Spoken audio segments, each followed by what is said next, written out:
Kita mulai ya Bible study kita. Selamat malam semuanya. Nanti saya minta Mami Abel ya yang berdoa pembukaan. Oke, Mama ini. Teman-teman kita berdoa ya. Terima kasih Tuhan Yesus untuk kebaikan-Mu dalam kehidupan kami. Biarlah Tuhan, kami percaya setiap kami yang boleh hadir di sini Tuhan, semua karena kasih dan kemurahan-Mu saja Tuhan. Biarlah Tuhan, kami boleh Tuhan belajar firman-Mu lebih lagi Tuhan. Bukan hanya itu Tuhan Yesus, kami boleh benar-benar menaruh firman-Mu, mengerti firman-Mu dalam hati kami, dan kami bisa melakukannya Tuhan, hanya untuk kemuliaan nama-Mu Tuhan Yesus. Berikan kami konsentrasi Tuhan, satu persatu, berikan hati kami keterbukaan, pikiran yang konsentrasi Tuhan, berkati juga Bung Semi dan Weweh yang akan memimpin pakai kehidupannya dalam menyampaikan pelajaran Alkitab ini, supaya apa yang disampaikan boleh kami pahami dan boleh kami mengerti. Terima kasih Tuhan, hanya dalam nama-Mu saja kami sudah berdoa dan mengucap syukur. Haleluya, amin. Terima kasih Mami Abel. Kita akan baca kisah 21 ayat 17 sampai 35. Nanti saya minta Mama Esther yang baca ya.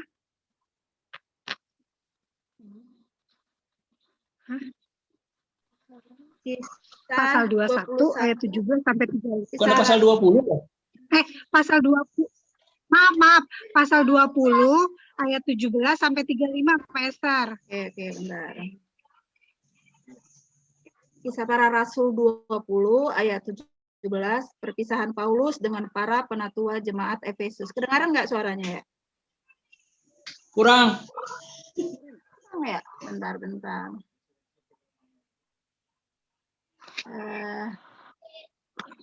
Karena itu ia menyuruh seorang dari Miletus, kedengaran? Kedengaran.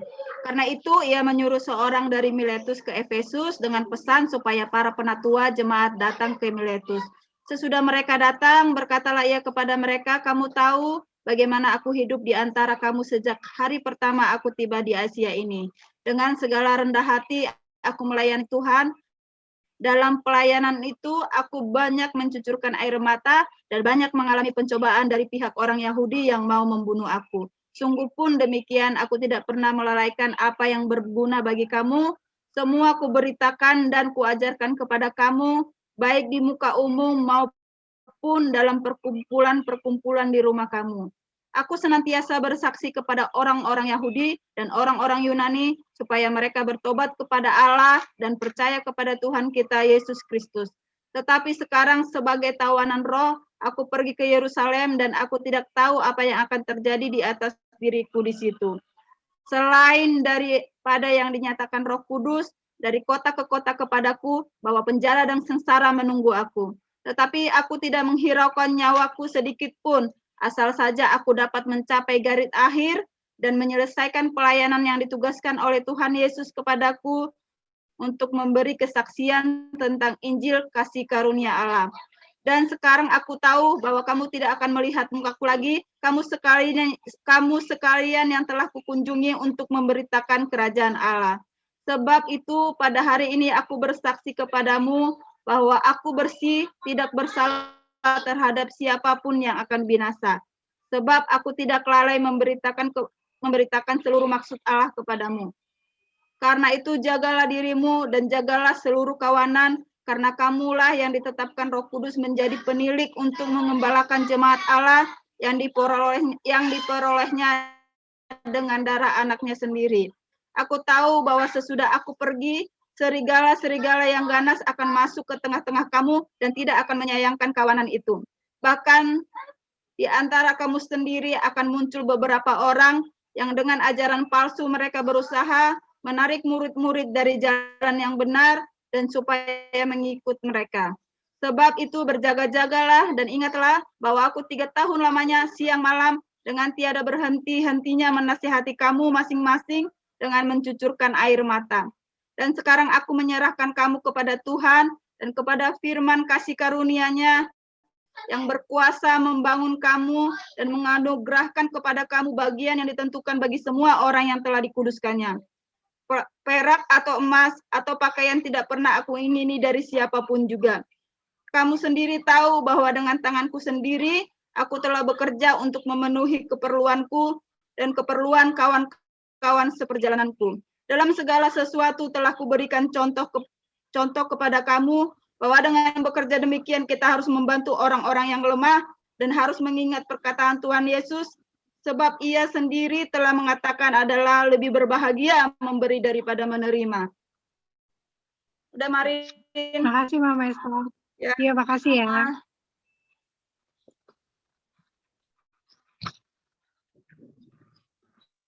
Sampai 35 ya barusan ya? Iya, 35 weh.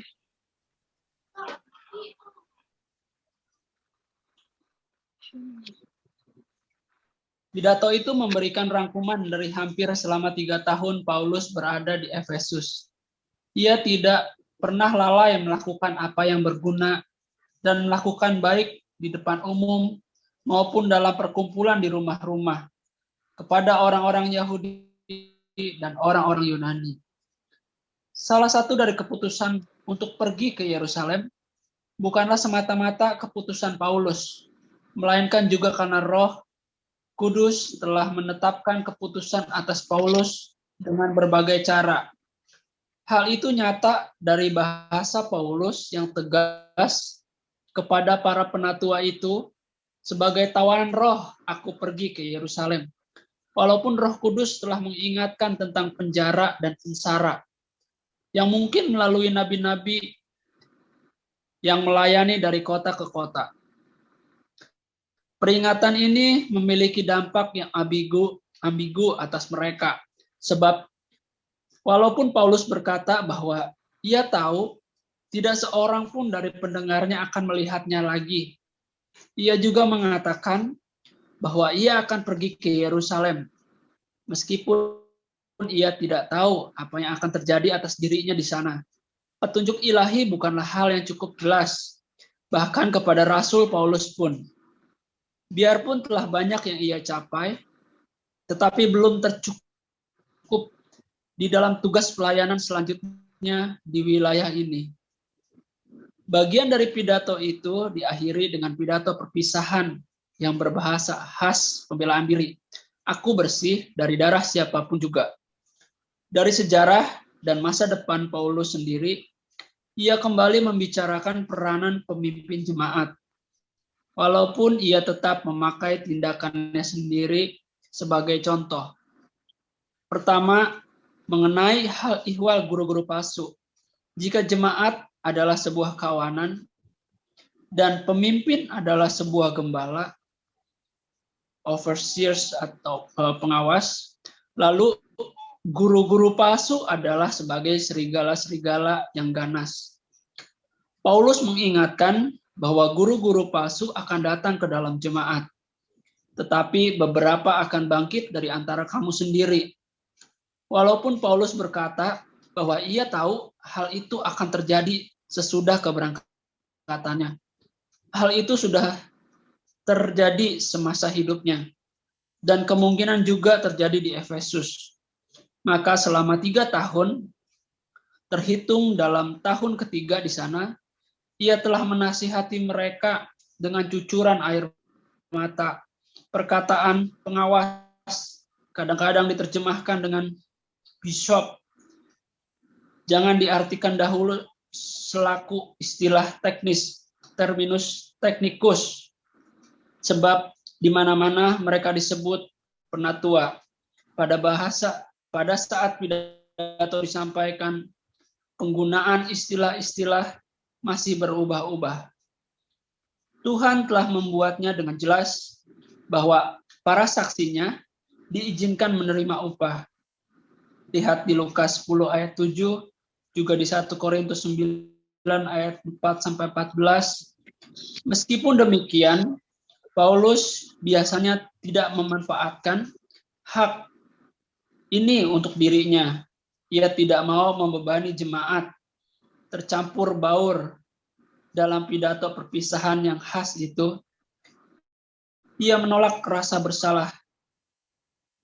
Perak tidak pernah aku ingini dari siapapun juga, merupakan implikasi yang jelas bahwa dia suka agar para penatua Efesus mengambil sikap yang sama terhadap bantuan finansial.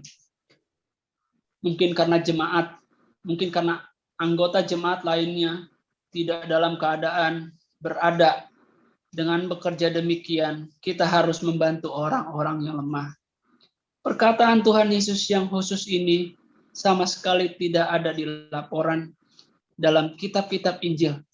Tetapi sebagaimana salah satu dari penulis kitab Injil menunjukkan bahwa semua kitab yang ada di dunia ini tidak bisa memuat segala sesuatu yang dikatakan dalam perbuatan Yesus di Yohanes 21 ayat 5. Tentu bukan berarti bahwa menerima pemberian atau menerima derma adalah salah, asalkan pemberian itu adalah berkat, sebagaimana mereka sendiri memperlakukan pemberian itu sebagai berkat. Oke, thank you. Ya, makasih ya.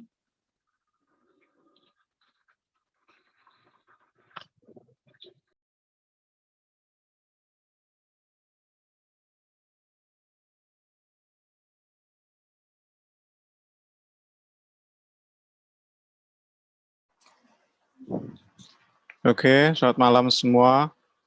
Kita sama-sama kembali belajar firman Tuhan. Malam ini beda dikit. Kita pakai buku yang lain ya. Buku ini nih namanya, ini yang ada garis orange nih ya. Eksposisi terhadap Kisah Para Rasul.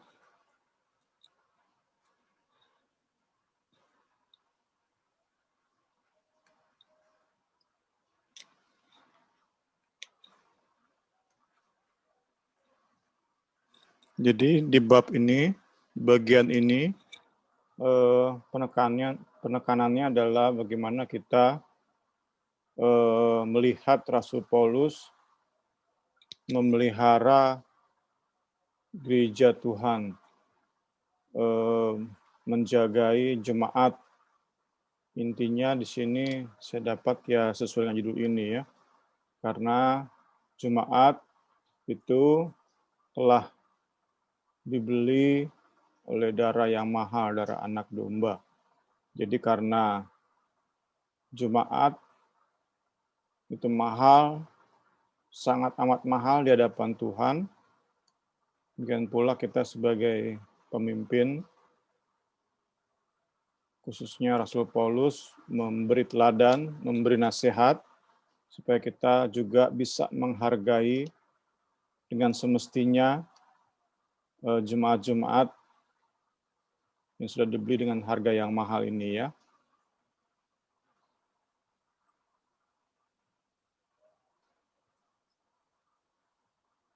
Kita lihat sedikit pendahuluan bahwa buku Kisah Para Rasul itu mencatat bahkan banyak khotbah-khotbah atau pidato-pidato. Di antaranya itu ditujukan kepada orang-orang non-Kristen di pasal 13, 14, dan 17. Kemudian pidato atau khotbah juga itu berbentuk sebagai pembelaan. Itu nanti kita lihat di pasal 22 sampai 26. Di situ kita banyak melihat bagaimana Paulus membela kesenangan, membela dirinya, pelayanannya. Nah, bagian ini Kisah Rasul 20 ayat 17 merupakan unik karena merupakan satu-satunya khotbah atau nasihat atau pidato yang ditujukan kepada pemimpin gereja. Sekali lagi bagian ini unik karena ditujukan bagi pemimpin gereja.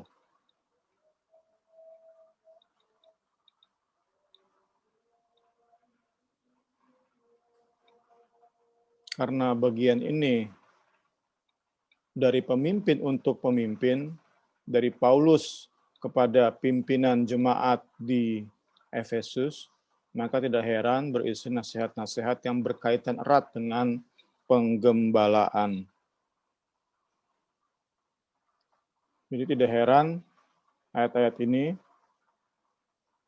bagian ini dihotbahkan di sekolah-sekolah Alkitab, seperti itu ya. Dalam studi penggembalaan, saya sendiri pernah dengar khotbah ini di penutupan atau penamatan SAB. Tahun berapa itu ya? 2 tahun lalu apa ya? Pokoknya sebelum COVID deh. Yang Wawan ya, Stanley lulus tuh ya bareng Keisha. Tuh, kami hadir tuh, saya, Karini hadir. Nah, pendetanya yang ditugaskan khotbah, pendeta dari Palu ya, Moniaga. Opa Moniaga, pakai juga bagian-bagian ini ya, ayat-ayat ini. Nah, karena kita yang gembala siapa di sini ya? Saya pun belum gembala ya. Jadi kita akan melihat beberapa poin saja yang relate dengan kita ya. Dengan kita yang ada di sini ya, supaya tidak terlalu di awang-awangnya, kita belajar sama-sama malam hari ini, puji Tuhan.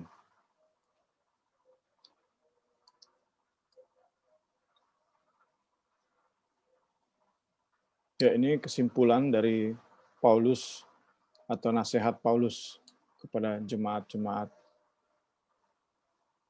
kepada pimpinan jemaat, maaf.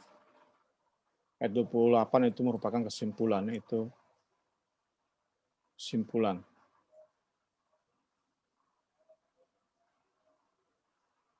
Karena itu jagalah dirimu, itu pertama, jaga diri, jaga hati kita, jaga hidup kita,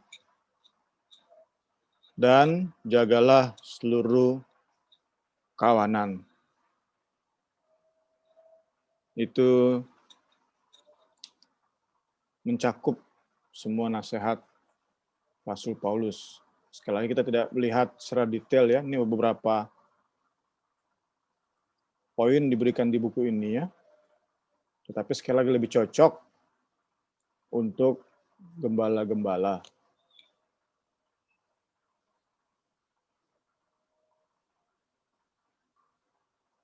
Kita bisa ambil ini aja ya. Kita jaga diri kita, jaga hati kita, jaga pikiran kita, jaga mulut kita. Jaga, kalau sekarang zaman medsos, jaga jari kita. Dan kedua, jaga orang-orang yang Tuhan percayakan kepada kita. Kalau dalam lingkup kecil tentu kita sebagai ayah, sebagai ibu, jaga anak-anak kita. Kita yang sebagai koordinator, jaga orang-orang yang Tuhan percayakan pada kita.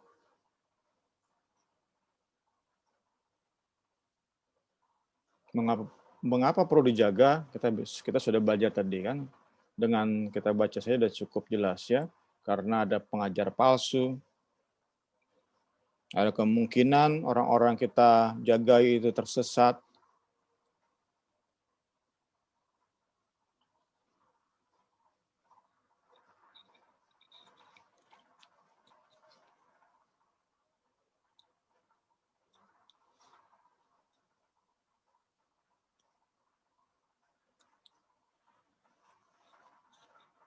Kemudian kita lihat di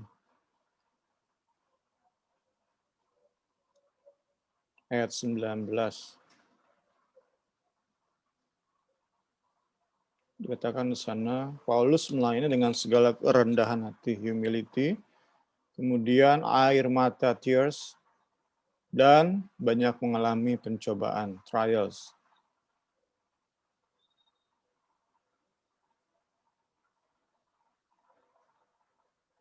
buku ini menegaskan, penafsir menegaskan bahwa Paulus bisa seperti itu karena Injil menggenggam hidupnya ya. Karena Injil menggenggam, menguasai, memegang hati pikiran Paulus. Tentu implikasinya jika kita ingin bisa melayani dalam kerendahan hati, punya hati yang terbeban dan bisa kuat dalam masalah, tentu kita juga harus mengizinkan supaya Injil menggenggam hidup kita. Injil mendominasi hati pikiran kita. Seperti khotbah saya 2 minggu lalu ya. Intinya adalah bagaimana kasih karunia menggerakkan kita. Saat kasih karunia menggerakkan kita, maka pelayanan kita lahir dari hati. Lahir dari hati yang penuh cinta. Itu pelayanan kita ya.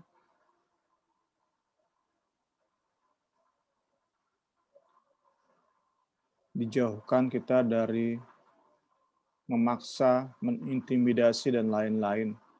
Dijauhkan dari hidup kita ya. Terus kita belajar dan belajar, saya pun belajar, supaya dalam pelayanan kita benar-benar bukan untuk hal-hal lain, tapi benar-benar karena hati yang mengasihi.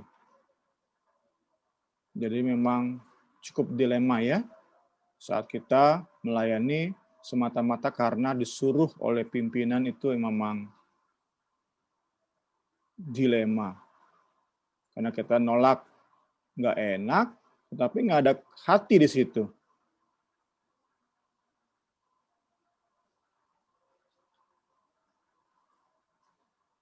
Tuhan Yesus tolong supaya kita sama-sama punya hati yang cinta, sehingga pelayanan kita bisa ya mendekatilah 50% aja seperti Paulus sudah luar biasa ya. Puji Tuhan. Buku ini menjelaskan bahwa saat Injil menggenggam hidup kita, Injil memenuhi, menguasai hati pikiran kita, maka Injil akan pertama humble kita ya, membuat kita rendah hati. Humble us. Karena Injil membuat kita mengerti sepenuhnya bahwa kita tidak pantas menerima anugerah.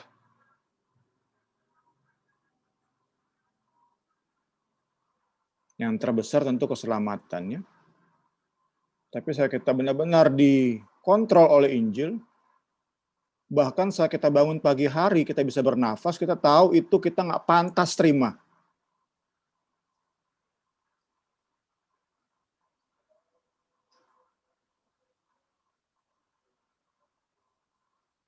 Buku ini jelaskan di bawah kita ini bagai para pengemis ya, yang butuh keselamatan. Kita nggak punya apa-apa di hidup kita ini ya.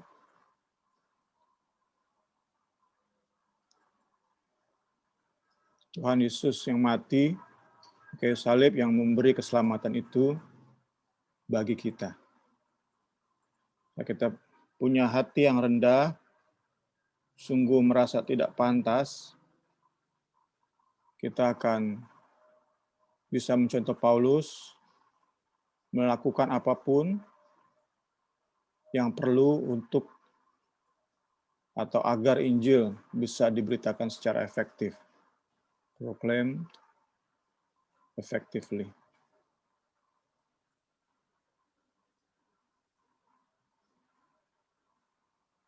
Kedua, saat Injil menggenggam hidup kita, menguasai hati pikiran kita, maka Injil akan membuat kita lembut, makes us tender. Karena Roh Allah Roh Allah membuat kita punya hati yang mengasihi.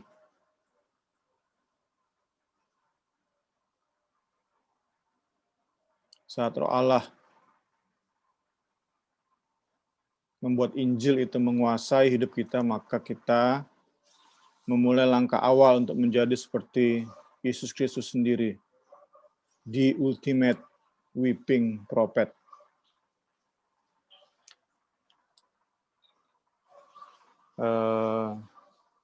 Nabi yang menangis ya. Kita sering dengar Yeremia ya, karena Yeremia menulis juga ratapan.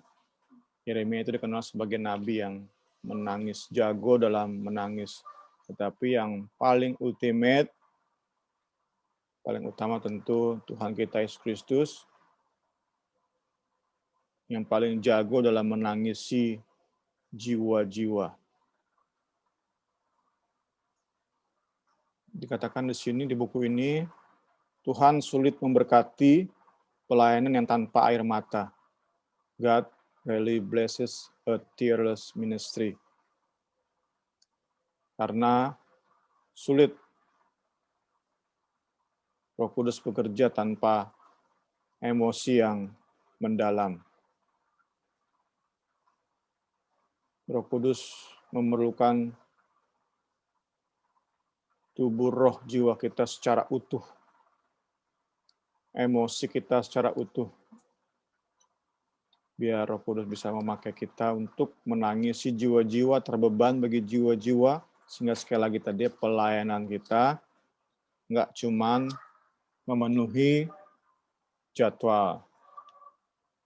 Tidak hanya untuk mengikuti arahan gembala atau koordinator. Perlu kita punya hati yang mengasihi, hati yang suka menangisi jiwa-jiwa. Ini yang Paulus miliki, kira juga menjadi bagian kita. Terakhir, ketiga, Injil akan membuat kita berani. Karena Injil membuat kita tidak takut terhadap manusia.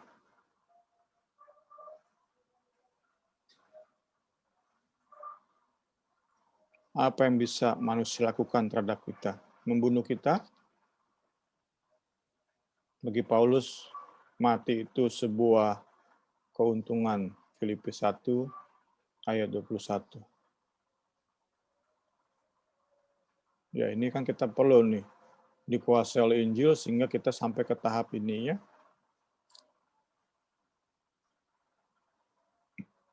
Itu sesuai dengan panggilan kita ya masing-masing. Tidak semua seperti Paulus ya.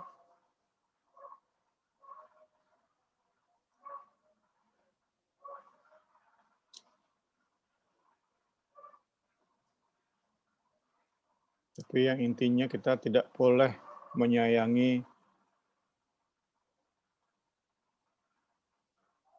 diri lebih daripada kita cinta Tuhan.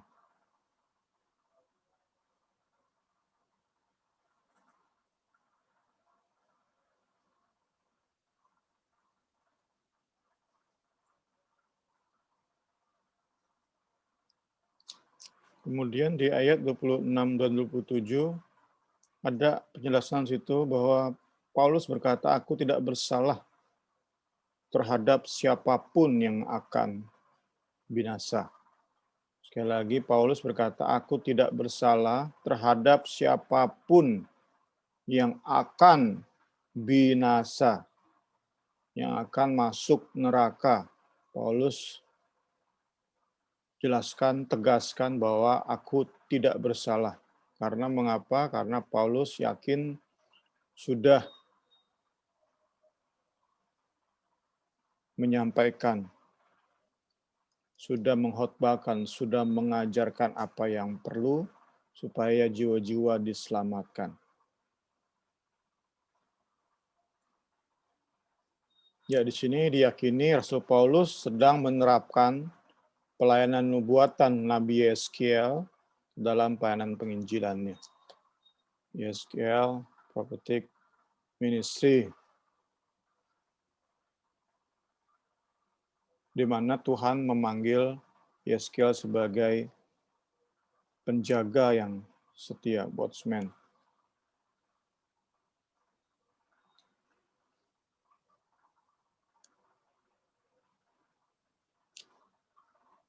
Kita baca satu ayat ini ya. Yeskiel 3, 18 sampai 19 saya bacakan. Yeskiel 3, ini tugas yang diberikan Tuhan bagi Yeskiel ya. 18 sampai 19. Kalau aku berfirman kepada orang jahat, engkau pasti dihukum mati. Dan engkau tidak memperingatkan dia, atau tidak berkata apa-apa untuk memperingatkan orang jahat itu dari hidupnya yang jahat, supaya ia tetap hidup, orang jahat itu akan mati dalam kesalahannya. Tetapi aku akan menuntut pertanggungan jawab atas nyawanya daripadamu. Tetapi jikalau engkau memperingatkan orang jahat itu, dan ia tidak berbalik dari kejahatannya, dan dari hidupnya yang jahat, ia akan mati dalam kesalahannya, tetapi engkau telah menyelamatkan nyawamu. Ya, diyakini ini ya, yang menjadi acuan Paulus saat bilang, aku tidak bersalah terhadap siapapun yang akan binasa. Jadi gambarannya saat sebuah kota terancam, saat ada serangan dari musuh, maka tanggung jawab pengawas, watchman adalah membunyikan sangkakala, membunyikan alarm, supaya seluruh penduduk langsung bersiap-siap menghadapi ancaman, menghadapi musuh. Nah, saat seorang pengawas sudah melakukan tugasnya, jika penduduk tetap diam-diam aja, tidak mempedulikan peringatan, maka yang salah semata-mata penduduk. Tetapi jika si pengawas diam saja atau tertidur atau nggak enak memperingati penduduk karena sudah malam mungkin, kasihan penduduknya udah pada tidur, ya udah gue diam-diam aja deh. Nah, saat musuh datang dan seluruh penduduk kota itu dikalahkan atau dibunuh, maka si pengawas itu tidak bebas dari hukuman. Si pengawas itu bersalah. Nah, Paulus berkata, aku sudah memperingati, aku sudah menyampaikan Injil bahwa di luar Kristus hanya ada kebinasaan. Jadi Paulus bisa bilang, aku tidak bersalah terhadap setiap orang, siapapun, mereka yang akan binasa. Tentu aplikasinya kita juga mau dalam keterbebanan memperingati orang-orang tercinta kita, memperingati anggota keluarga kita supaya mereka berbalik dari jalan hidup mereka yang jahat, sehingga mereka tidak dihukum. Jika kita sudah menyampaikan kebenaran, menyampaikan Injil, namun mereka tetap tidak bertobat, kita sudah bebas dari salah. Tapi saat kita diam-diam saja, maka Tuhan akan menuntut darah mereka kepada kita. Itu implikasinya ya. Ya, ini kita lihat nasihat-nasihat bagi What's Your Life tentang kekudusan.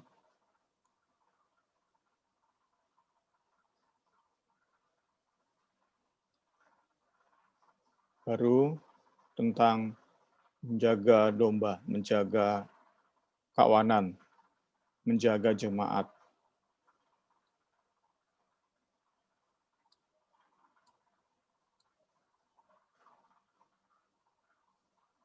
Paulus menjadi contoh, selain memberi nasihat, Paulus menjadi contoh bagaimana mengembalakan domba-domba yang Tuhan percayakan. Ya, Ini bagian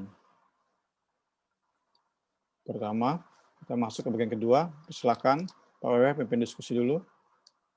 Puji Tuhan. Ya, yuk teman-teman ada sedikit waktu untuk diskusi. Mungkin ada yang mau tanya atau mau menambahkan atau ada ya seperti kesaksian gitulah yang berhubungan dengan materi kita malam ini. Dipersilahkan. Mau sharing boleh ya kok? Ya, silakan ya. Iya, makasih Bung buat penjelasannya. Terberkati sekali. Agak lebih dekat ya Niar ke mic-nya ya. Iya. Iya, apa yang dikatakan Bung Semi sih sebenarnya sangat memberkati gitu buat saya pribadi dan juga teman-teman pastinya. Terus jadi emang jadi refleksi pribadi juga itu gimana sih kita tuh sebagai mungkin ada yang jadi ketua wadah di sini, ada kalau saya sendiri di sini kan koordinator kayak sama ketua youth. Jadi mungkin ada ketua kaum pria di sini atau ketua kaum wanita juga di sini atau ketua youth juga. Gitu menurut saya sih apa yang disampaikan seperti yang disampaikan Bung Semi tadi tuh benar gitu. Kita tuh sebagai ketua itu atau pemimpin yang dipercayakan itu bukan hanya tugasnya itu bukan buat program atau bukan hanya menjalankan apa yang harus dijalankan, tapi lebih ke itu sih yang waktu awal-awal itu. Lalu jadi itu memang apa sih yang paling penting itu adalah kayak yang menurut saya kemarin ini bukan karena itu ya kokoh ya, bukan karena aku mau ini berbagi aja gitu loh kok, bukan karena aku mau ngajarin atau gimana. Jadi kalau menurut saya sih memang banyak program yang harus kita berikan gitu ya untuk gereja, tapi memang ke jiwa-jiwa itu lebih sangat yang itu tugas kita yang paling utama. Jadi kalau saya pribadi sih saya lebih watching, melihat, memonitor pertumbuhan rohani orang-orang yang ada di bawah saya. Jadi walaupun saya posisinya bukan gembala, jadi anak-anak yang dipercayakan Tuhan untuk ada dalam grup saya tuh terbeban untuk melihat gimana dia tuh bertumbuh dalam Tuhan. Jadi nggak bisa kita sebagai ketua misalnya kita hanya membuat program yang efektif, kita hanya ngatur jadwal pelayanan, ngatur jadwal ibadah, kita hanya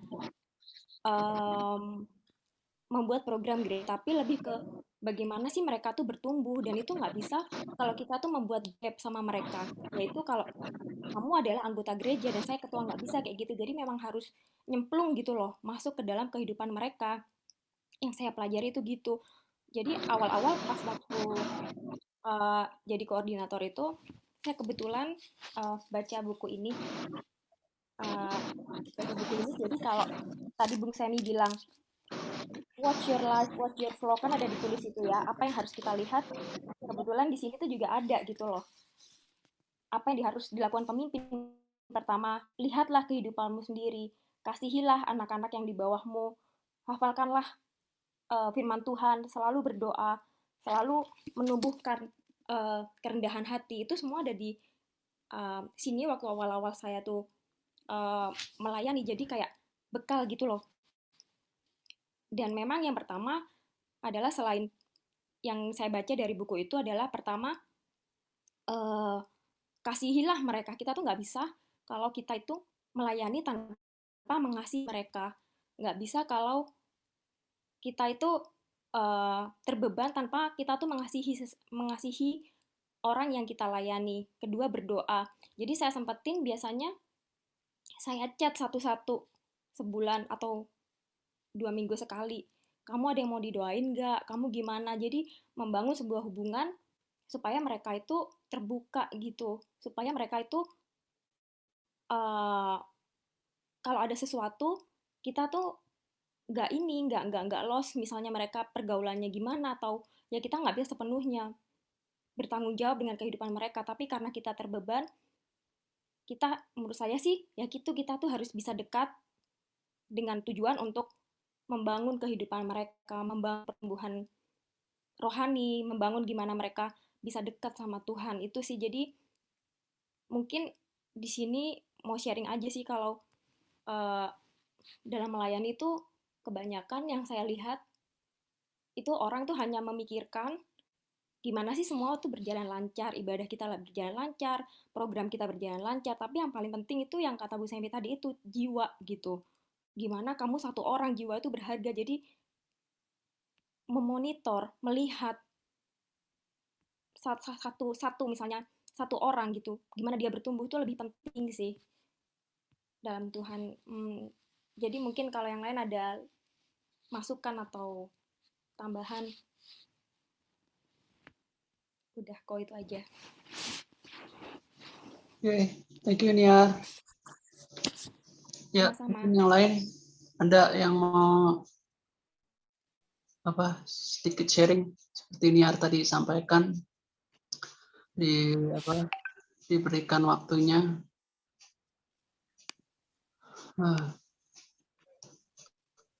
Ya memang dalam pelayanan banyak hal ya. Saya juga masih terus belajar lah, kita semua sama-sama belajar. Bahkan gembala pun ya masih belajar sampai sekarang. Tapi seperti kata tadi Bung Semi, Injil lah yang mengubahkan segala sesuatu. Saya percaya banget itu bahwa di saat pelayan, ya seperti Injil yang benar, Injil yang sesungguhnya, saya yakin pola pikir, cara pandang, bahkan dalam mengatasi sebuah masalah pribadi atau masalah dalam pelayanan, saya percaya kekuatan Injil lah yang memberikan kekuatan gitu ya, terutama buat saya secara pribadi ya. Banyak hal lah yang terus saya pelajari gitu, intinya dengan pekerjaan daripada Injil dan Firman membuat ya tanpa terasa dan tanpa saya sadari bahwa kita memang benar-benar orang yang lemah, kita sebetulnya lemah, kita tuh lemah banget, lemah lah pokoknya, dan Tuhan tahu banget siapa kita sesungguhnya gitu. Tapi seperti Rasul Paulus dituliskan di suratnya pun seperti itu, di dalam kelemahanku lah gitu kan, kuasa Tuhan nyata gitu. Jadi saya percaya dalam kelemahan saya inilah saya boleh melihat gitu bahwa Tuhan yang berkuasa itulah yang memberikan saya kemampuan terus gitu maju lah ya, move on gitu, untuk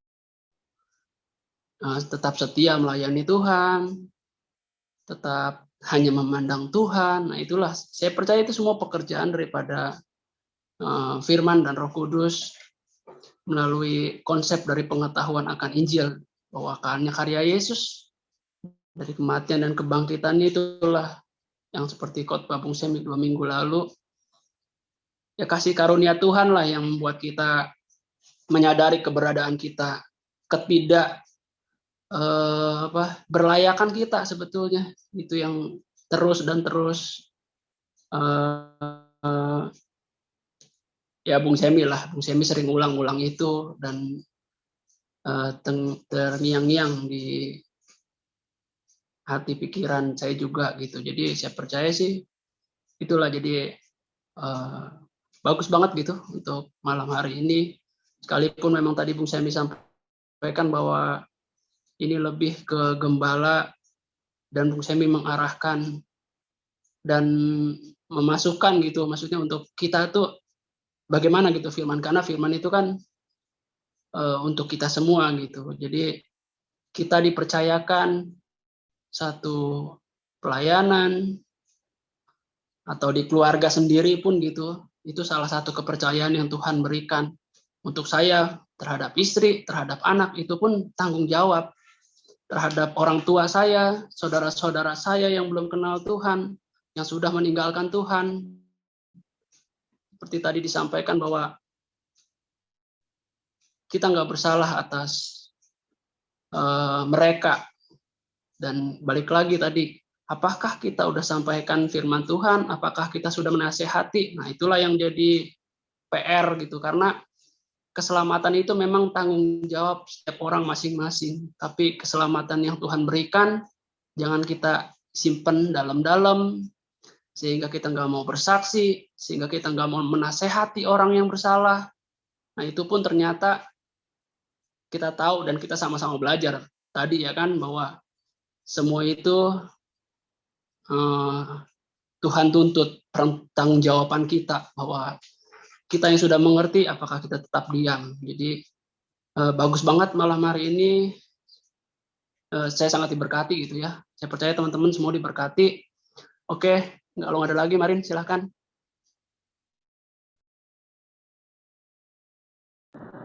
Oke, kita lanjut ya. Saya aja yang baca. Kita akan baca Kisah 20 ayat 36 sampai 38, terus Kisah 21 ayat 1 sampai 16. Saya baca ya. Sesudah mengucapkan kata-kata itu bersama dengan mereka semua. Maka menangislah mereka semua terseduh-seduh, dan sambil memeluk Paulus, mereka berulang-ulang mencium dia. Mereka sangat berduka cita terlebih-lebih karena ia katakan bahwa mereka tidak akan melihat mukanya lagi. Lalu mereka mengantar dia ke kapal, langsung berlayar menuju Kos. Keesokan harinya sampailah kami di Rodos, dan dari situ kami ke Patara. Di Patara kami mendapat kapal yang hendak menyeberang ke Vesia. Kami naik kapal itu lalu bertolak. Kemudian tampak Siprus di sebelah kiri. Tibalah kami di Tirus, sebab muatan kapal harus dibongkar di kota itu. Di situ kami mengunjungi murid-murid dan tinggal di situ 7 hari lamanya. Oleh bisikan roh, murid-murid itu menasihati Paulus supaya ia jangan pergi ke Yerusalem. Tetapi setelah lewat waktunya, kami berangkat meneruskan perjalanan kami, murid-murid semua dengan istri dan anak-anak mereka, mengantar kami sampai keluar kota, dan di tepi pantai kami berlutut dan berdoa. Sesudah minta diri, kami naik ke kapal dan mereka pulang ke rumah. Dari Tirus kami tiba di Petromais, dan di situ berakhirlah pelayaran kami. Kami memberi salam kepada saudara-saudara dan tinggal 1 hari di antara. Esokan harinya kami berangkat dari situ dan tiba di Kaisarea. Kami masuk di rumah Filipus, pemberita Injil itu, yaitu kami tinggal di rumahnya. Filipus mempunyai 4 anak darah yang beroleh karunia untuk bernubuat. Setelah beberapa hari kami tinggal di situ, datanglah dari Yudea seorang nabi bernama Agabus. Ia datang pada kami lalu mengambil ikat pinggang Paulus sambil mengikat kaki dan tangannya sendiri. Ia berkata, demikianlah kata Roh Kudus, beginilah orang yang punya ikat pinggang ini akan dan diserahkan ke dalam tangan murid. Di tempat itu meminta supaya pergi ke Yerusalem, menangis dan dengan jalan demikian mau menghancurkan hatiku, sebab aku ini rela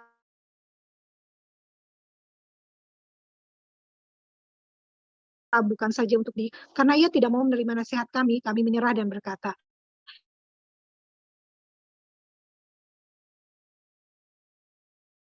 jadilah kehendak kami, lalu berangkat ke Yerusalem.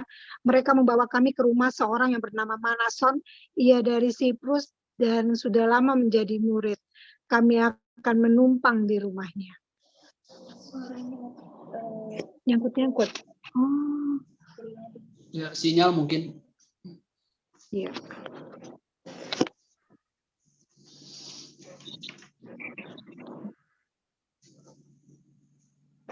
Laporan perkunjungan para penatua yang diakhiri dengan suasana yang sangat emosional, doa bersama yang disertai dengan cucuran air mata, pelukan, dan ciuman. Biarpun ada prospek kebersamaan yang kekal, tidak disangsikan bahwa perpisahan yang terjadi di muka bumi ini adalah berat.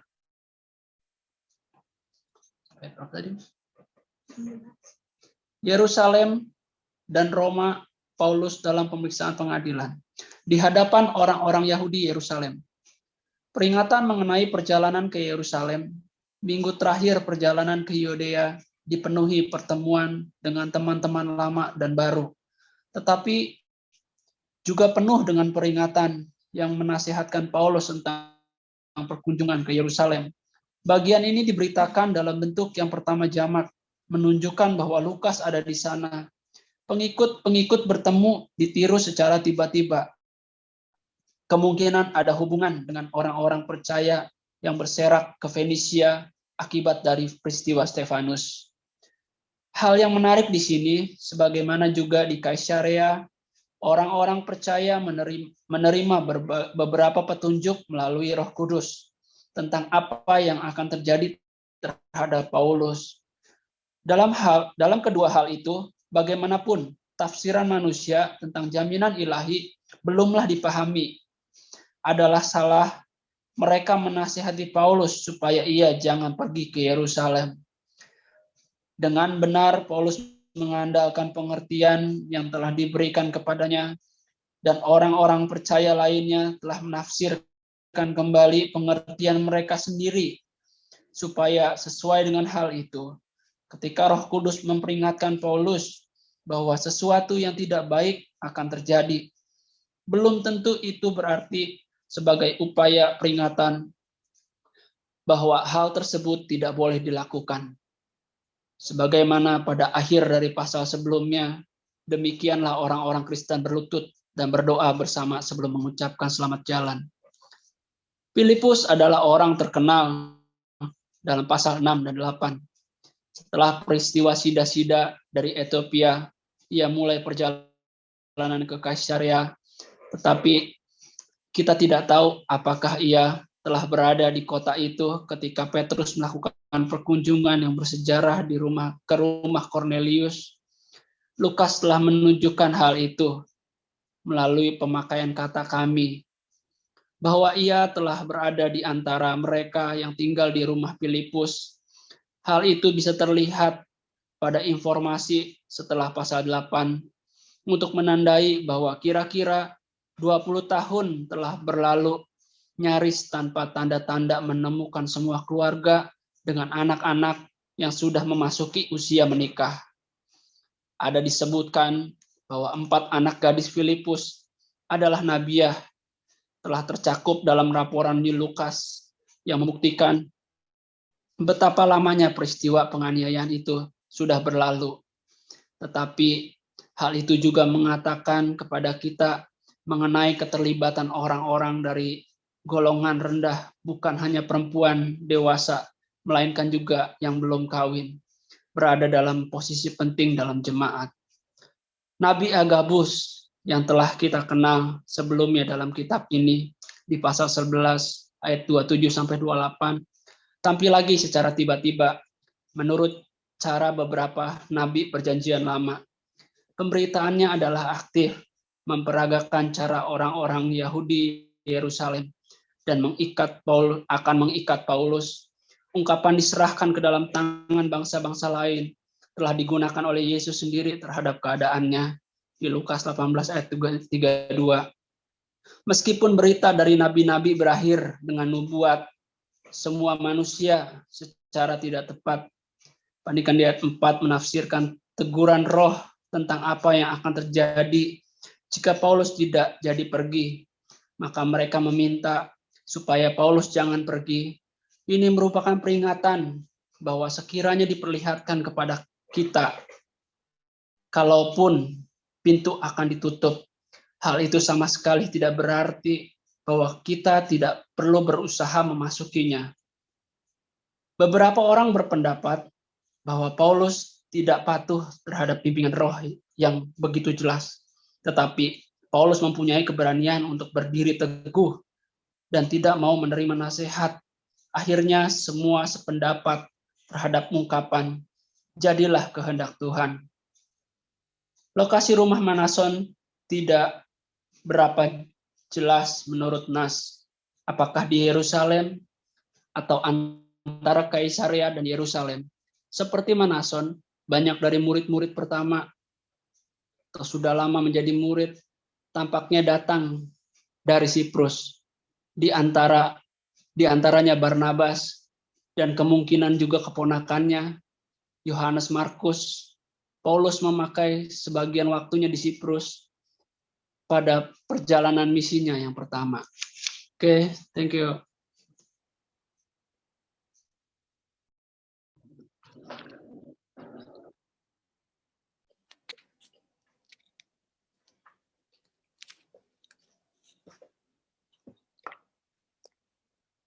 Kembali kita lihat dulu petanya untuk sedikit memberi bayangan. Jadi dari Miletus ke Kos, kemudian Patara, kemudian dibilang di sebelah kirinya itu Pulau Siprus, tapi tidak mampir ya, sampai ke Tirus. Baru dari Tirus naik kapal lagi ke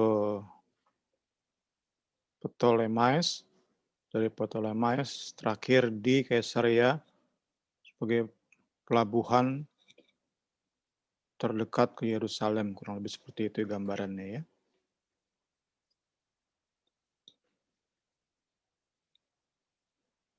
Ya, kembali dari buku ini ya, Eksposisi Kisah Para Rasul yang nulis Tony Merida kayaknya ini, nggak jelas juga nih. Ya, oke. Perjalanan Paulus ke Yerusalem.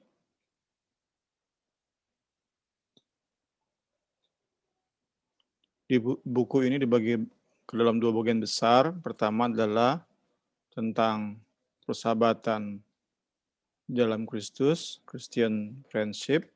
Kedua, tentang harga dari mengikut Tuhan, harga dari menjadi murid Kristus.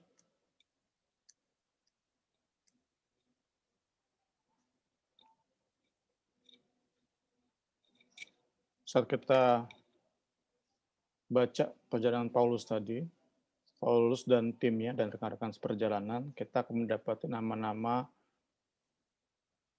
kota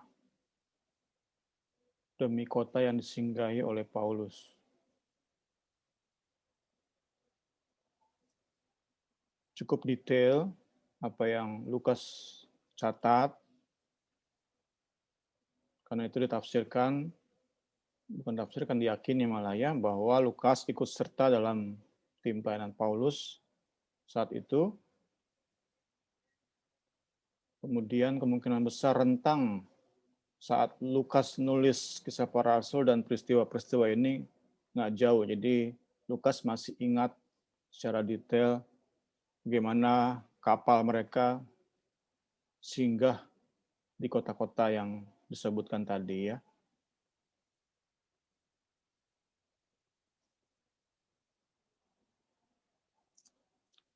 Nah, buku ini bilang kita nggak boleh sibuk sendiri, ramai sendiri saat baca nama-nama aneh dari kota-kota itu ya, namanya aneh-aneh kan.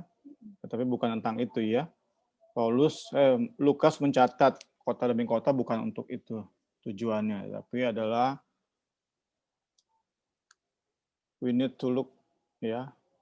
Kita kembali bisa belajar tentang kekuatan yang kita peroleh dari persahabatan di dalam Kristus. Kekuatan yang bisa kita bangun juga di dalam persahabatan dalam kekristenan.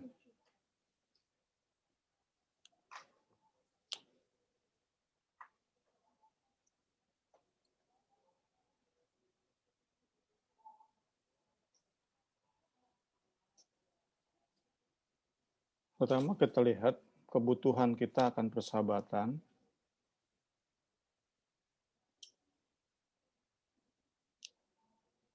Pertama, dasarnya adalah penciptaan. Manusia itu diciptakan segambar dan serupa dengan Allah. Dan Allah sebagai tiga pribadi jadi satu, Allah Trinitas, itu memiliki hubungan atau relasi yang sempurna di antara ketiga pribadi ini.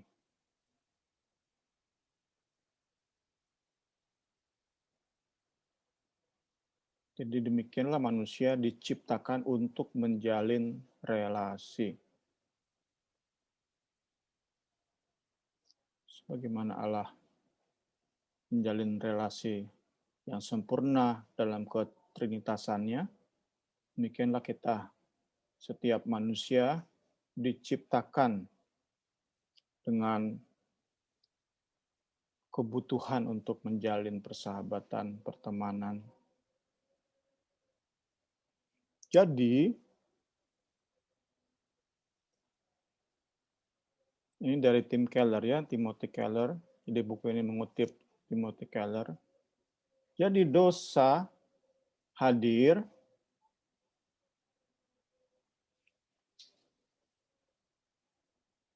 bukan menjadi penyebab dari rasa kesendirian, bukannya.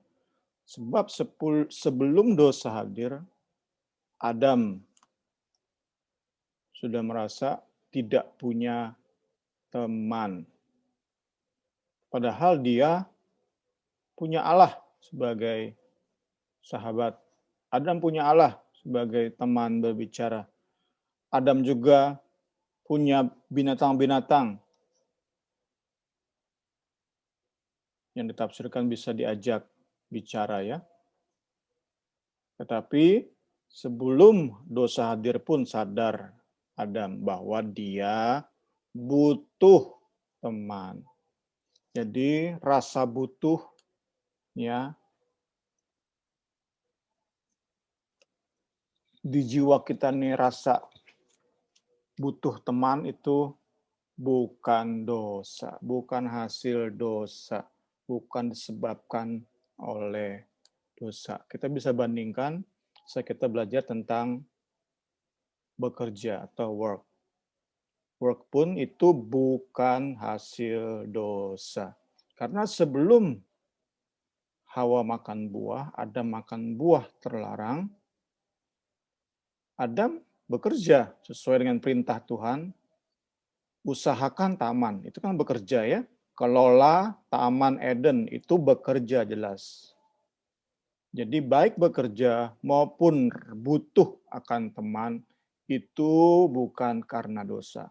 Itu sudah hadir sejak Allah menciptakan Adam di dalam kesempurnaannya. Jadi dalam kesempurnaan Adam, Adam butuh teman. Jadi kita bisa sebaliknya ya. Saat kita ngerasa tidak butuh teman, kita sedang dalam dosa. Kalau kita mau balik seperti itu ya.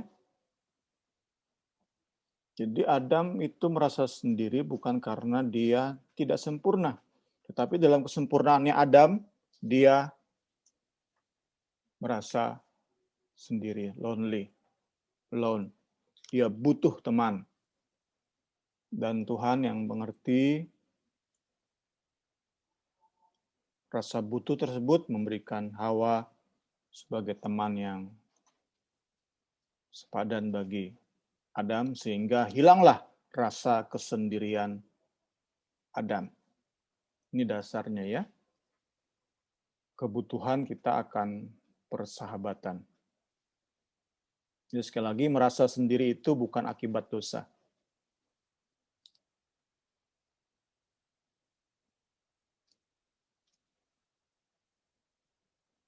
Yang sering menjadi masalah, yang banyak terjadi adalah kita mencari teman, kita nyari teman ketika masalah datang. Itu semua udah terlambat ya, udah terlambat, it's too late ketika masalah datang baru kita nyari teman, itu it's too late. Udah telat, udah terlambat. Sekarang kita jalin persahabatan, bangun pertemanan di dalam Kristus. Itu yang Paulus contohkan dengan rekan-rekan seperjalanannya, juga dengan rekan-rekan yang ia kunjungi dari kota ke kota. Puji Tuhan. Ya, masuk ke bagaimana how Christian friendship is established. Bagaimana kita membangun persahabatan kita. Tentu dasarnya adalah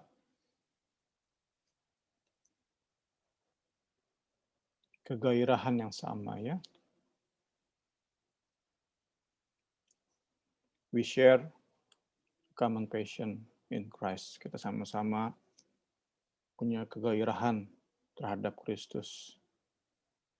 Kita sama-sama punya semangat untuk menyenangkan hati Kristus. Untuk membuatnya bangga. Untuk membuatnya bersuka cita atas kita. Kita punya semangat, gairah yang sama. Itu yang menjadi dasar, ya. Saat itu menjadi dasar, maka hal-hal lain, hal-hal yang sekunder, non-primer, hal-hal yang minor akan minggir, bisa dispinggirkan.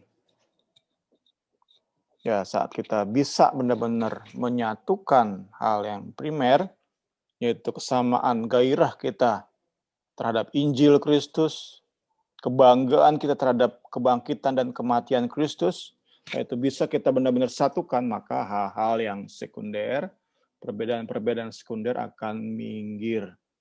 Ini yang membuat orang-orang muda yang serba teknologi bisa bersahabat dengan orang-orang tua atau para kalau udah pensiunan. Itu kan random, ya. Random itu anak-anak muda yang serba gadget, bisa berteman, bersahabat dengan orang-orang tua atau pensiunan. Kemudian di sini contohkannya, penyanyi rock bisa bersahabat dengan dokter. Penyanyi hip hop atau yang suka musik hip hop, suka rap, kita mungkin suka musik Korea sekarang, bisa bersahabat dengan petani, gitu ya. Itu dalam sejarah gereja seperti ini, ya. Random banget, ya, karena sekali lagi mereka punya kesamaan yang utama tadi, ya, sehingga hal-hal ini kan random, ini kan hal-hal perbedaan yang meskipun jauh, tapi ini hal-hal yang sekunder seperti itu, ya. Orang yang atau gadis yang tinggal di pedesaan,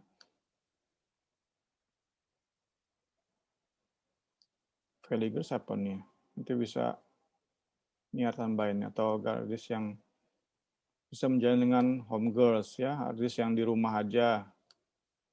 Ya, pokoknya hal-hal yang sepertinya tidak mungkin menyatu di luar Kristus, bisa menyatu di dalam Kristus, bisa berteman di dalam Kristus, karena kita bisa punya satu fokus utama tadi, ya, sehingga hal-hal yang lain bisa minggir, bisa dipinggirkan. Kemudian hal-hal praktis untuk membangun persahabatan adalah berbagi, share, time and possession, berbagi waktu, berbagi berkat satu sama lain. Kemudian meskipun tidak bisa diterapkan secara literal hari-hari ini, ya, rumah mereka terbuka lebar, ya. Share. Tadi Paulus kan tinggal di rumah sahabat-sahabatnya, ya.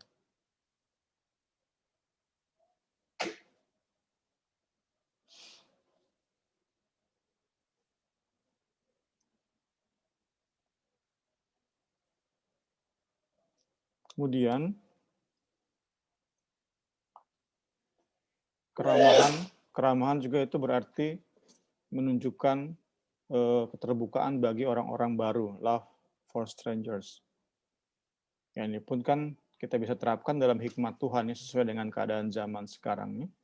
Nggak bisa kita tiba-tiba terima orang yang ngaku-ngaku Kristen, ngaku-ngaku pendeta ke rumah kita ya.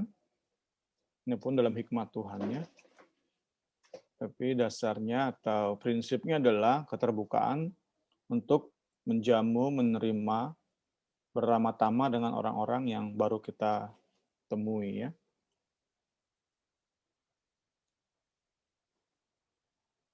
Kalau kita ya, kalau di rumah ini setan nih orang yang nggak pernah kita ketemu. Hari ini pas tahun ya. Hari ini pas setahun Septa di alam permai.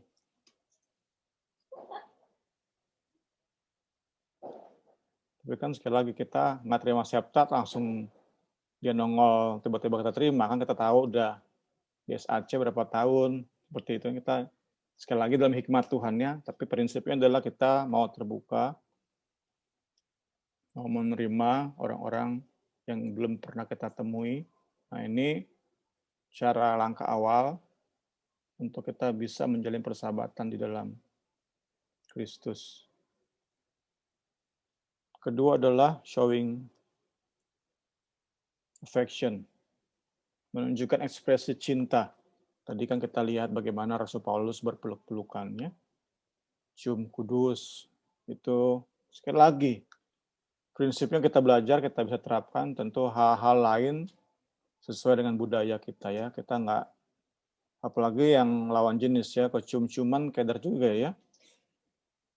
Tentu dalam hikmat Tuhan, kita menunjukkan visible, tapi bisa ditunjukkan. Jangan bilang, aku sayang teman-teman segereja, tetapi nggak pernah menunjukkan. Cuma dalam hati doang. Dalam hati itu kan kita sulit ya. Harus ditunjukkan bagaimana caranya sesuai dengan kemampuan kita, dengan hikmat kita. Kita harus tunjukkan itulah cara membangun persahabatan di dalam Kristus. Nggak bisa kita diam-diam aja ya, bagaimana kita menunjukkan persahabatan kita. Ya, mungkin tadi ya dengan memberi harta tadi, possession, dengan memberi waktu.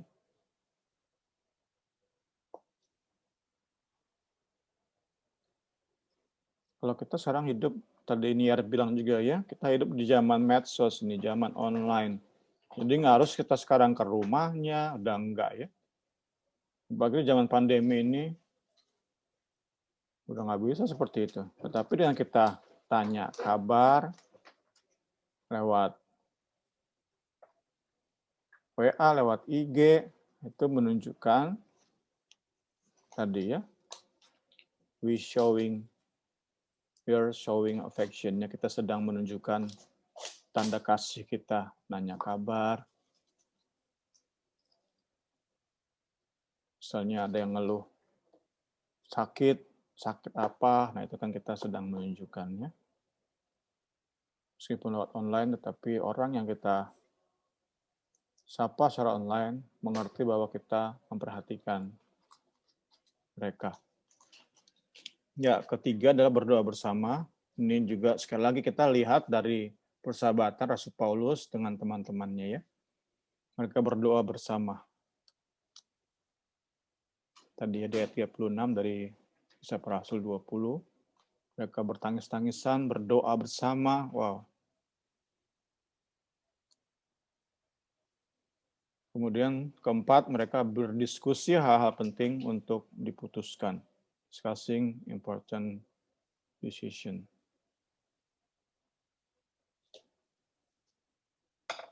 Jadi bagi Paulus, mengikuti kehendak Tuhan bukan hal pribadi ya. Dia diskusikan apa yang Tuhan taruh di hidup dia kepada sahabat-sahabatnya.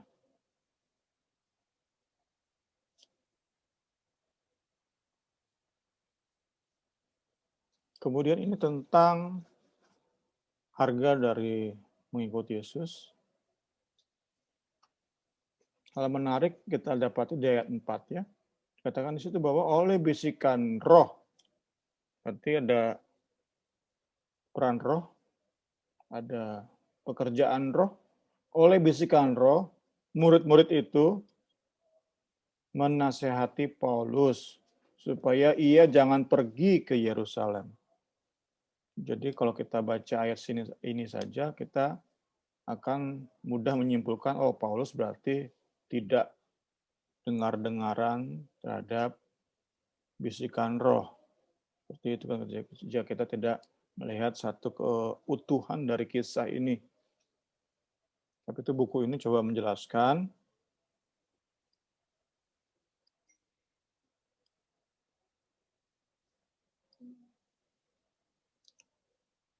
pentingnya membedakan antara prediction dan prohibition di sini ya. Prediction itu apa? Jaringannya ya, nyambung kemana kita? Nyambung ke Evan, ngaruh nggak?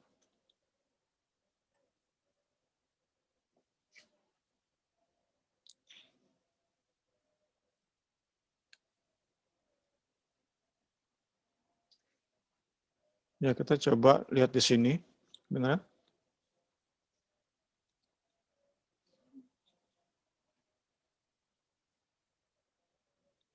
Kita lihat di sini.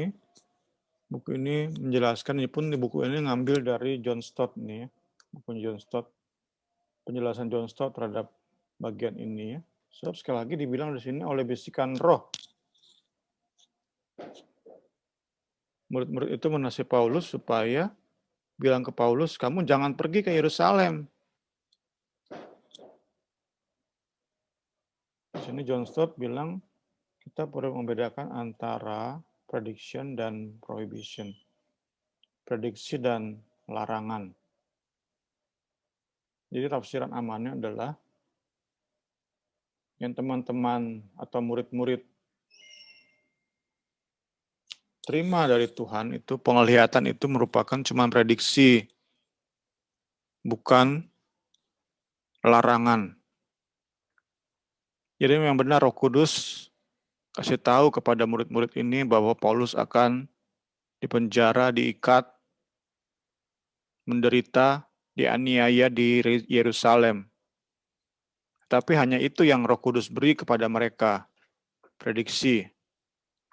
Tapi kemudian, ini tafsiran amannya ya, murid-murid ini merespon, teman-temannya Paulus ini merespon dengan menambahi dorongan atau nasihat, tentu didasar oleh cinta yang begitu dalam terhadap Paulus ya. Mereka tidak ingin Paulus, ini kemungkinan besar ini ada tanda-tanda bahwa Paulus akan meninggal di Yerusalem kali ya. Seperti apa mereka tafsirkan kali ya.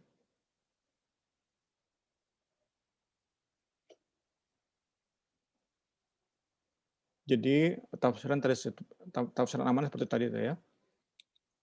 Kita belajar bahwa kepada murid-murid Roh Kudus hanya memberi prediksi, tidak memberi perintah, hanya info.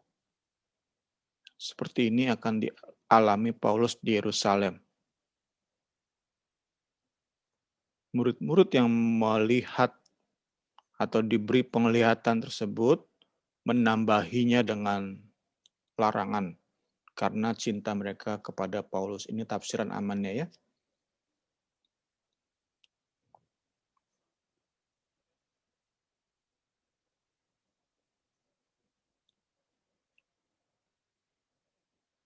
Tapi kita tahu bersama bahwa Paulus tetap pada keputusannya, sudah bulat ya, tetap pergi ke Yerusalem. Meskipun ini keputusan yang sulit, karena tadi teman-temannya sangat menasihati. Mungkin di antara 12 atau 10 teman-temannya hampir semua kali ya, bilang Paulus jangan pergi. Cukup di sini Paulus. Cukup di sini. Misalnya suruh lagi kembali ke Antioquia mungkin ya. Ayo kita ke Antioquia lagi. Ayo Paulus, kita ke Antioquia lagi. Melayani di Antioquia yuk. Gereja Antioquia masih membutuhkan engkau, Paulus. Kurang lebih seperti itu kita dramatisirnya ya. Ayo Paulus, kamu masih dibutuhkan di Antioquia. Nggak usah ke Yerusalem, ayo ke Antioquia aja, Paulus. Jemaat di Antioquia membutuhkanmu, Paulus. Kurang lebih kita bisa seperti itu ya, gambarkan percakapan mereka ya. Tapi Paulus sudah bulat putusannya, meskipun dia pun tahu bahwa dari kota ke kota dia akan menderita sengsara, tapi Paulus sudah bulat untuk tetap ke Yerusalem. Bebannya ke situ gitu ya. Dan dia nggak bisa pergi ke kota lain, dia harus ke Yerusalem.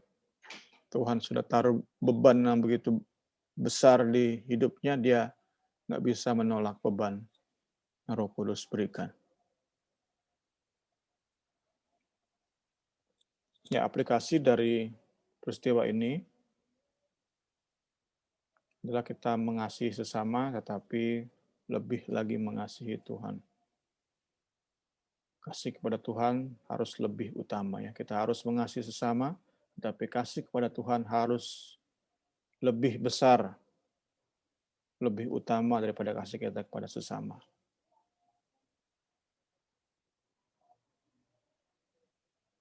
Paulus sangat mengasihi teman-temannya, tapi dia lebih mengasihi Yesus.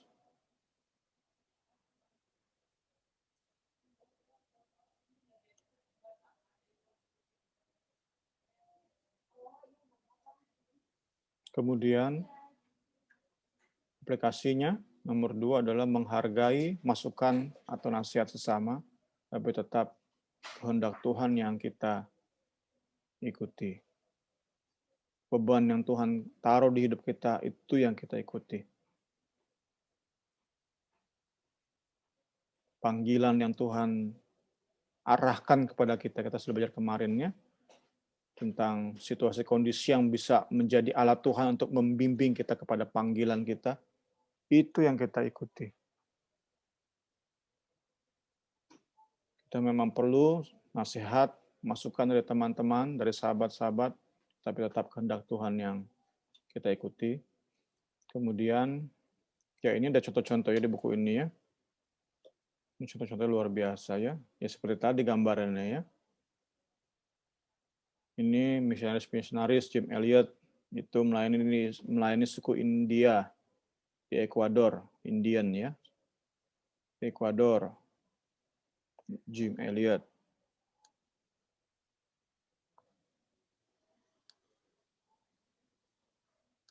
Suku Auca, Ekuador.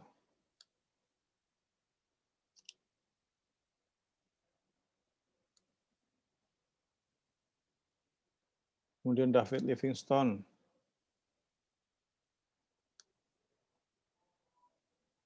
berbeban bagi jiwa-jiwa di Afrika.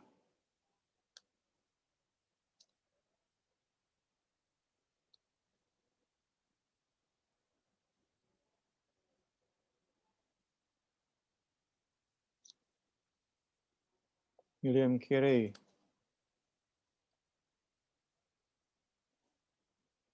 ke India.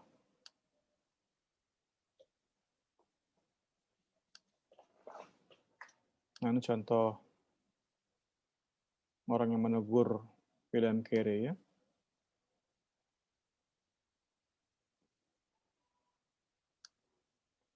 Kurang lebih, jangan sok tahu, William. Tuhan nggak butuh kamu kok untuk mempertobatkan orang-orang India.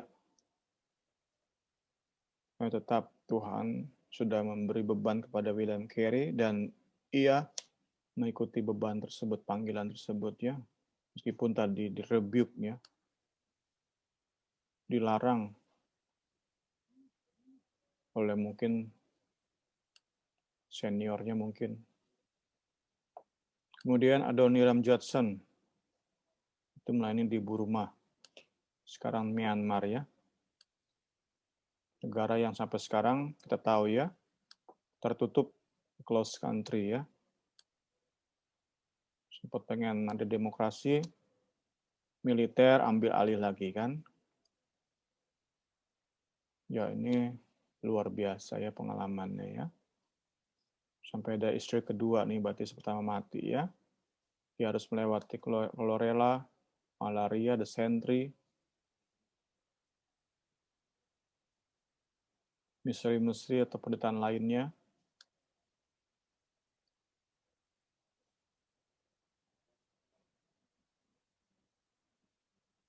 Ya,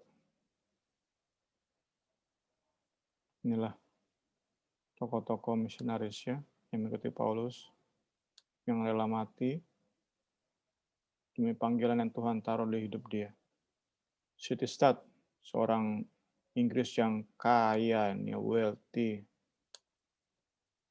tapi pergi ke Cina.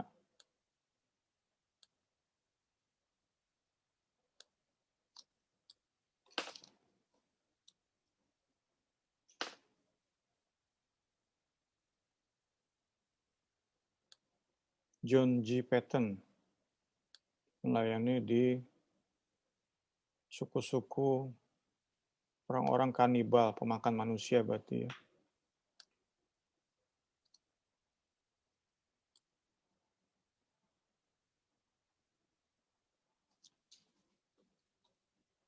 Ya, dia pun menerima itu ya, larangannya. Bahkan sampai gereja menawarkan uang agar dia tidak kemana-mana.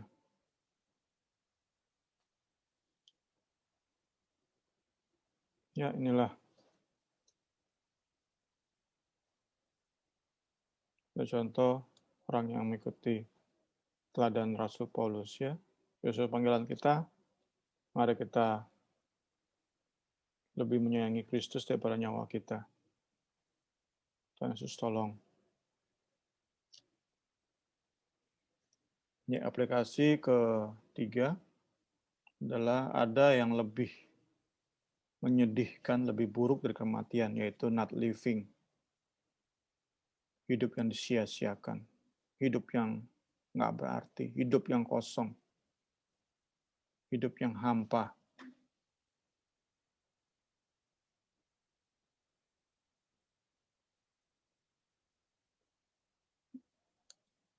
Markus 8:34-35.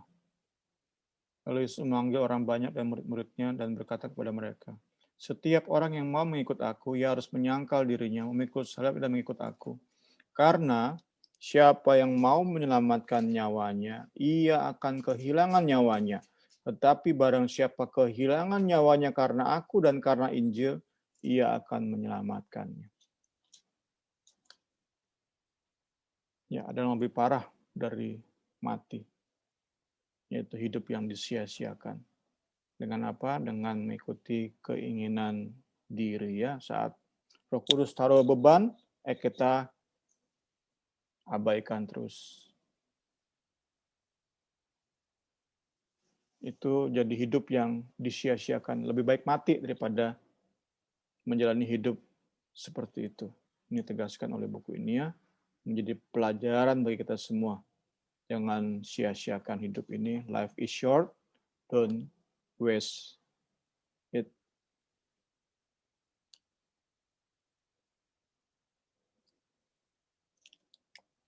Keempat, saat menjalani Via Dolorosa, jalan salib, kita tidak sendiri, karena Yesus sahabat sejati menyertai kita, dan kita tidak akan menyesali. Bahkan saat mungkin kita diizinkan mati syahid, kita tidak akan menyesali. You won't regret it. Terakhir, kelima, ikut Yesus itu mahal harganya. Following Jesus is costly. Mengikut Yesus bukan untuk orang-orang yang tidak mau bayar harga, tetapi tidak mengikut Yesus itu harganya lebih mahal lagi. Ya, puji Tuhan, kiranya memberkati kita semua pada saat malam hari ini. Saya kembalikan pada Pak Wewe, puji Tuhan. Ya, terima kasih banyak, Bung. Pelajaran yang saya kita semua diberkati. Saya percaya. Oke, ada yang mau menambahkan atau ada yang mau tanya? Yuk, silahkan. Sebelum kita tutup.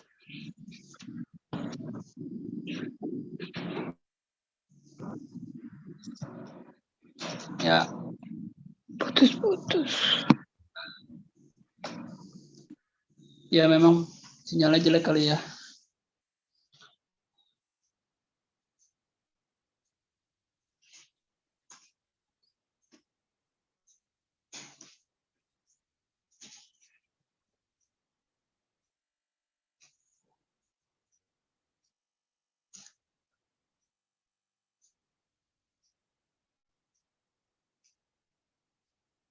Ya, terima kasih Bung Semi.